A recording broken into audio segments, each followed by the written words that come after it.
जय Hind friend. Class 10th UP board के सभी छात्रों को जय हिंद। तो आज का जो हमारा टॉपिक होने वाला है वो सामाजिक विज्ञान का एक सैम्पल पेपर है जो कि आपकी बोर्ड परीक्षा के लिए वेरी वेरी इंपॉर्टेंट है।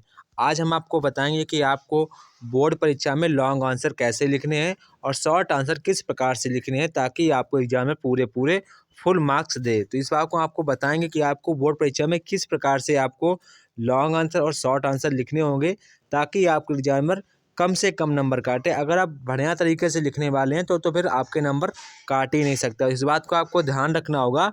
हम आपको बताएंगे वीडियो के साथ साथ कि आपको किस प्रकार से लिखना है लॉन्ग आंसर और शॉर्ट आंसर। तो यहाँ पर आपकी बोर्ड परीक्षा के लिए मैंने क्वेश्चन पेपर बनाया है जो कि आपके लिए बेहद बेहद इंपॉर्टेंट होने वाला है। तो वीडियो पर बने रहिए, आपको हम पूरा सलूशन और कैसे लिखना है, उसमें क्या क्या आपको गलती नहीं करनी है, और साथ में आपको ये भी बताएंगे कि आपको मैपिंग किस प्रकार से करनी है ताकि आपके एग्जाम में कोई भी नंबर ना काटे। तो हम लोग वीडियो को करते हैं स्टार्ट। जैसा कि यहाँ पर हमारा पहला क्वेश्चन यहाँ पर है और सबसे मोस्ट इम्पॉर्टेंट बात है, आपको परीक्षा के दौरान ब्लू या ब्लैक बॉल पेन का आपको बॉल पेन ले जाना है क्योंकि वहाँ पर आपको OMR सीट पर MCQ भरने होंगे। जैसा कि यहाँ पर हमारा पहला क्वेश्चन कह रहा है, भारतीय राष्ट्रीय कांग्रेस की स्थापना कब हुई थी। तो भारतीय राष्ट्रीय कांग्रेस हमारी स्थापना हुई थी 1885 में। इसके बाद क्वेश्चन नंबर 2, आर्थिक महामंदी का प्रारंभ हुआ था। तो कब हुआ था? 1929 ईस्वी में हमारा आर्थिक महामंदी प्रारंभ हुई थी। इसके बाद नेक्स्ट क्वेश्चन यहाँ पर हमारा क्वेश्चन नंबर 3, यह कथन किसका है, जब फ्रांस छींकता है तो बाकी यूरोप को सर्दी जुकाम हो जाता है। तो ये हमारा किसका कथन था? मेटरनिख का, यानी कि ऑप्शन नंबर डी वाला हमारा इसका सही जवाब होगा। इसके बाद क्वेश्चन नंबर 4, जर्मनी के एकीकरण में मुख्य भूमिका किसकी थी। तो मुख्य भूमिका किसकी थी? ऑटो वन बिस्मार्क जी की हमारी मुख्य भूमिका थी। इसके बाद नेक्स्ट क्वेश्चन यहाँ पर हमारा क्वेश्चन नंबर 5। क्वेश्चन नंबर 5 आप सभी को पता होगा। आप लोग क्वेश्चन नंबर 5 का आंसर मुझे कमेंट करके बताएंगे क्वेश्चन नंबर 5 का आंसर क्या होगा। इसके बाद नेक्स्ट क्वेश्चन यहाँ पर हमारा क्वेश्चन नंबर 6। क्वेश्चन नंबर 6 कह रहा है कि बेल्जियम की सामुदायिक सरकार निम्नलिखित में से किसके मध्य सत्ता की साझेदारी है। किसके मध्य? तो ये हमारी होगी विभिन्न सामाजिक समूहों के मध्य, यानी कि ऑप्शन नंबर ए वाला हमारा बिल्कुल सही जवाब होगा।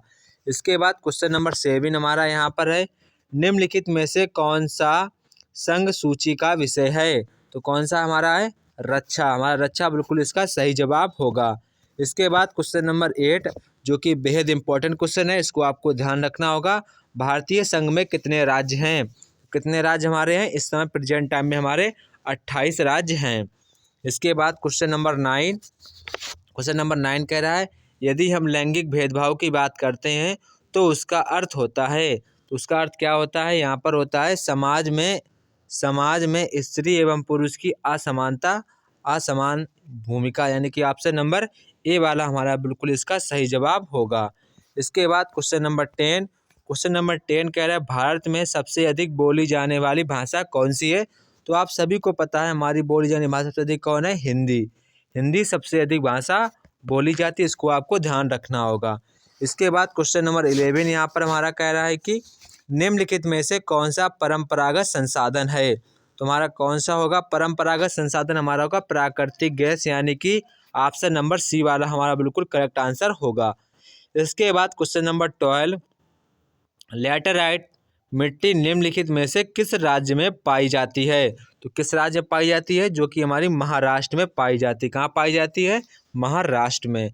निम्नलिखित में से कौन सा राज्य तांबा का मुख्य उत्पादक है। तो कौन सा होगा हमारा? मध्य प्रदेश हमारा तांबा का मुख्य उत्पादक राज्य है। इसके बाद नेक्स्ट क्वेश्चन यहाँ पर हमारा क्वेश्चन नंबर 14 कह रहा है, निम्नलिखित में से कौन सा खनिज अधात्विक है। तो हमारा कौन सा खनिज अधात्विक होगा? अभ्रक हमारा जो कि अधात्विक खनिज है। ये सारे हमारे धात्विक खनिज हैं। इसके बाद क्वेश्चन नंबर हमारा 15 है, निम्नलिखित में से कौन सा संसाधन अजैव है। तो यहाँ पर हमारा इसका सही जवाब होगा यहाँ पर ऑप्शन नंबर सी। क्या होगा? चट्टाने। क्या होगा? चट्टाने हमारा इसका बिल्कुल सही जवाब होगा जो कि एक अजैव संसाधन है। इसके बाद क्वेश्चन नंबर 16 कह रहा है कि निम्नलिखित में से किस राज्य में अधिकतम साक्षरता दर पाई जाती है? तो किस राज्य में पाई जाती है? जो कि हमारी प्रेजेंट टाइम में सबसे अधिक साक्षरता दर कहाँ पे है? केरला में सबसे अधिक साक्षरता दर है। इसके बाद क्वेश्चन नंबर 17, निम्नलिखित में से कौन सा व्यक्ति अर्थव्यवस्था के प्राथमिक क्षेत्र से संबंधित है? तो कौन सा हमारा होगा? मछुआरा। मछुआरा हमारा प्राथमिक क्षेत्र से रोजगार पाता है, यानी कि जो कि हमारा प्राथमिक अर्थव्यवस्था को क्षेत्र में आएगा। इसके बाद क्वेश्चन नंबर 18, सूचना का अधिकार अधिनियम कब लागू किया गया? तो कब लागू किया गया? 2005। कब में लागू किया? 2005 में लागू किया गया था। उपभोक्ता को न्याय पाने के लिए कहाँ जाना चाहिए? तो हमें कहाँ जाना चाहिए? आप सभी को पता होगा, हमें जाना चाहिए उपयुक्त उपभोक्ता केंद्र में जाना चाहिए। इसके बाद नेक्स्ट क्वेश्चन यहाँ पर हमारा क्वेश्चन नंबर 20। क्वेश्चन नंबर 20 यहाँ पर हमारा कह रहा है कि निम्नलिखित में से कौन सा व्यक्ति असंगठित क्षेत्र के अंतर्गत आता है? तो कौन आता है? कृषि मजदूर। कौन आते हैं? कृषि मजदूर। इसके बाद आपको यहाँ से शॉर्ट आंसर लिखने होते, तो आपको हम बता रहे कि आपको शॉर्ट आंसर किस प्रकार से लिखने होंगे। सबसे पहली बात आपको ध्यान रखनी होगी, आपको कोई भी क्वेश्चन विदाउट हेडिंग नहीं लिखना है, आपको विथ हेडिंग डालकर ही लिखना होगा, तभी आपकी पेजिंग बढ़ेगी और आप अधिक से अधिक लिख पाएंगे। तो आपको जिस क्वेश्चन पे अधिक से अधिक हेडिंग आए, आपको वही क्वेश्चन डालना होगा, उसी क्वेश्चन पे आपको लिखना होगा। जैसे कि यहाँ पर आपको जो हेडिंग दिया गया है क्वेश्चन नंबर 21, यहाँ पे कह रहा है भारत छोड़ो आंदोलन के प्रमुख कारणों का उल्लेख करें। तो सबसे पहले आप हेडिंग डालेंगे भारत छोड़ो आंदोलन। क्या डालेंगे? भारत छोड़ो आंदोलन, आपको हेडिंग डाल देनी होगी। फिर आपको इसके विषय में कुछ लिख देना है। फिर इसके बाद आप हेडिंग डालेंगे, यहाँ पे लिखा प्रमुख कारण, तो यहाँ पे आप हेडिंग डाल देंगे प्रमुख कारण। क्या डालेंगे? प्रमुख कारण। फिर आपको प्रमुख कारण को एक हेडिंग बना देनी है, हेडिंग बना दी। फिर उसको बाद थोड़ा सा आप उसके बारे में लिख देंगे, हेडिंग 2 बना देंगे, थोड़ा उसके बारे में लिख देंगे। अगर आप इस प्रकार से लिखेंगे तो आपको कोई भी नंबर नहीं काटेगा, आपको पूरे यानी कि 4 में 4 मार्क्स मिल जाएंगे। तो आपको इसी प्रकार से लिखना होगा। यहाँ पर हमारा क्वेश्चन नंबर 21 हो गया। अथवा अगर आपको अथवा वाला तो अथवा वाला कर सकते हैं। जोसेफ मैथ्यूनी के विचारों पर प्रकाश डालिए। आप नहीं कर पाएंगे, क्वेश्चन बहुत ही टफ हो जाता है यहाँ पर, तो आप ऊपर वाला क्वेश्चन कर सकते हैं जो कि बहुत ही आसान है और सभी छात्र इसको कर लेंगे। इसके बाद क्वेश्चन नंबर 22 यहाँ पर कह रहा है लोकतांत्रिक सरकार की चुनौतियों का उल्लेख कीजिए। अथवा में कह रहा है कि क्या भारतीय संघ एक अर्धसंघीय ढांचा है? आलोचनात्मक परीक्षण कीजिए। इसके बाद क्वेश्चन नंबर 23 हमसे कह रहा है कि सड़क परिवहन के सापेक्षिक लाभों का विवेचना करना है। अथवा में कह रहा है आपसे वाणिज्यिक कृषि की विशेषताओं का उल्लेख कीजिए। तो आपको इन दो में से कोई एक करना होगा और आप वही प्रश्न करेंगे जिस पर आपको अधिक से अधिक हेडिंग आए, और आपको हेडिंग पर लिखना है बना कर, जिस प्रकार से आप लिख सकते हैं। इसके बाद क्वेश्चन नंबर 24 कह रहा है विश्व व्यापार संगठन के क्रियाकलापों का वर्णन कीजिए। और अथवा में कह रहा है कि उपभोक्ता जागरूकता हेतु कोई 4 उपाय लिखिए। तो आपको इन दो में से कोई एक करना है, जो आपको सबसे अच्छे लगा, जिस पर अधिक से अधिक आपको हेडिंग आए। आपको बात ध्यान रखनी है, जिस पर आपको अधिक से अधिक हेडिंग आए आपको वही क्वेश्चन लिखना होगा, तभी आपको पूरे मार्क्स मिल पाएंगे। और फिर आपको हेडिंग पर लिखेंगे तो आपकी जल्दी से पेजिंग भी बढ़ जाएगी। इसके बाद यहाँ पर हमारा क्वेश्चन नंबर, आपको लॉन्ग आंसर यहाँ से स्टार्ट हो जाते हैं, यहाँ से हमारे लॉन्ग आंसर स्टार्ट होते हैं। तो लॉन्ग आंसर आपको ध्यान रखना होगा, विद हेडिंग लिखना है और लगभग आपको 3 पेज का लॉन्ग आंसर लिखना है। कितने पेज का? 3 पेज का आपको लॉन्ग आंसर लिखना होगा, तभी आपको पूरे 6 में 6 नंबर मिल पाएंगे। यहाँ पर हमारा क्वेश्चन कह रहा है कि यूरोप में राष्ट्रवाद के उदय में जर्मनी एवं इटली के एकीकरण का योगदान बताइए। अथवा में कह रहा है कि प्रौद्योगिकी में वैश्वीकरण की प्रक्रिया को किस प्रकार उत्प्रेरित किया गया है? उदाहरणों सहित स्पष्ट कीजिए। तो आपको किन्हीं 2 प्रश्नों में से एक प्रश्न को करना होगा। इसके बाद क्वेश्चन नंबर 26 कह रहा है भारत की विधायिकाओं में महिलाओं के प्रतिनिधित्व की स्थिति क्या है? अथवा में कह रहा है, अथवा में यहाँ पर कह रहा है भारत में स्थानीय स्वशासन से आप क्या समझते हैं? इस शासन के किन्हीं 2 गुणों एवं किन्हीं 2 दोषों का उल्लेख कीजिए। तो आप ये दोनों क्वेश्चन बहुत ही इंपॉर्टेंट हैं, इन दोनों क्वेश्चनों को आपको अच्छी तरीके से तैयार कर लेना है। ये क्वेश्चन लगभग हर एक हर एक बार परीक्षा में पूछे जा रहे हैं, तो इनको आपको अच्छी तरीके से अपनी कॉपी या बुक से तैयार कर लेने हैं। आपको हेडिंग भी अभी से बना लेनी है। इसके बाद क्वेश्चन नंबर 27 यहाँ पर हमारा कह रहा है, मृदा संसाधन के महत्व का वर्णन कीजिए एवं किन्हीं 2 प्रकार की मृदाओं की विशेषताओं का उल्लेख कीजिए। ये क्वेश्चन हमारा लगभग 3 बार रिपीट हो चुका है, तो अब इसे बेहद बेहद अच्छी तरीके से इसको याद करेंगे। तो यहाँ पर हमारा अथवा में जो हमारा कह रहा है कि अथवा में कह रहा है, भू संसाधन से क्या तात्पर्य है? भू के उपयोग की आवश्यकता परिवर्तन हेतु कोई 4 उपाय दीजिए। तो सबसे पहले आप बताएंगे भू संसाधन क्या है।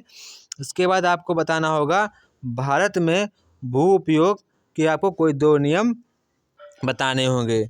इसके बाद नेक्स्ट क्वेश्चन यहाँ पर हमारा क्वेश्चन नंबर 28 कह रहा है कि भारत अर्थव्यवस्था के क्षेत्र से अब क्या तात्पर्य है और द्वितीयक क्षेत्र की विशेषताओं का आपको विवेचना करनी होगी।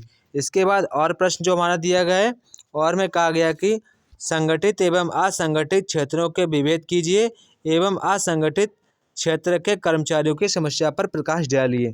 तो आपको 2 में से कोई एक करना होगा। आप वही क्वेश्चन करेंगे जिस पर आपको अधिक से अधिक हेडिंग आए। इसके बाद आपको मानचित्र वाले क्वेश्चन आते हैं, तो यहाँ पर आपको मानचित्र से क्वेश्चन करने होंगे। जैसा कि यहाँ पर हमारा पहला क्वेश्चन पूछा गया, वह स्थान जहाँ 1927 में भारतीय राष्ट्रीय कांग्रेस का अधिवेशन हुआ था, तो कहाँ पर हुआ था? मद्रास। कहाँ पर हुआ था? मद्रास, जो कि हमारा इस समय कहाँ पे है? चेन्नई में मद्रास। इसके बाद वह स्थान, क्वेश्चन नंबर देख लीजिए, वह स्थान जहाँ नील की खेती करने वाले किसानों ने सत्याग्रह आंदोलन किया था, तो कौन सा था हमारा? चंपारण हमारा इस समय कहाँ पे है? बिहार में। आप बिहार पर कहीं चंपारण टिक करेंगे। इसके बाद नेक्स्ट क्वेश्चन हमारा कह रहा है कि उत्तर प्रदेश का वह स्थान जहाँ असहयोग आंदोलन की शुरुआत की गई थी, तो कौन होगा हमारा? इलाहाबाद। क्या होगा? इलाहाबाद, या इसमें आप लिखेंगे प्रयागराज। इसके बाद नेक्स्ट क्वेश्चन यहाँ पर हमारा क्वेश्चन नंबर 4, वह स्थान जहाँ पर सूती मिल श्रमिकों ने सत्याग्रह आंदोलन किया था, तो आप क्या लिखेंगे? अहमदाबाद, गुजरात। इसके बाद नेक्स्ट क्वेश्चन नंबर 5 कह रहा है कि वह स्थान जहाँ जालियांवाला बाग हत्याकांड हुआ था, अमृतसर, पंजाब। क्या लिखेंगे?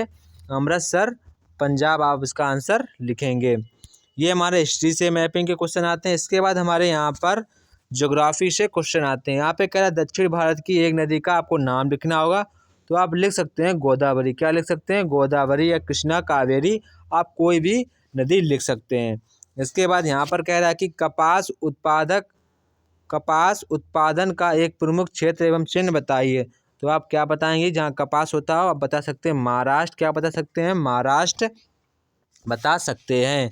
इसके बाद नेक्स्ट क्वेश्चन यहाँ पर कह रहा है कि उड़ीसा का एक समुद्र पत्तन का नाम बताइए, तो आप बता सकते हैं पाराद्वीप। क्या बता सकते हैं? पाराद्वीप। इसके बाद नेक्स्ट क्वेश्चन यहाँ पर हमारा क्वेश्चन नंबर 5 कह रहा है कि असम की राजधानी क्या है? असम की राजधानी नगर क्या है? तो आप बताएंगे तारापुर। क्या बताएंगे? तारापुर। ये हमारे मैपिंग के सारे क्वेश्चन, और जो छात्र हमारे जिनको कोई अंधे होते नहीं दिखता, वो सिर्फ उसका आंसर लिखते हैं, उनके लिए अलग प्रतिबंध होता है। ये हमारे आज का सामाजिक विज्ञान का सैंपल पेपर था, जो कि आपके लिए बहुत ही इम्पोर्टेंट था। आप सभी लोग इस क्वेश्चन पेपर को तैयार कर लेंगे ताकि आपके बोर्ड परीक्षा में आपको कोई दिक्कत ना हो। जय हिंद दोस्तों, फिर मिलते हैं अपने नेक्स्ट वीडियो में। तब तक कि आप सभी लोगों को जय हिंद।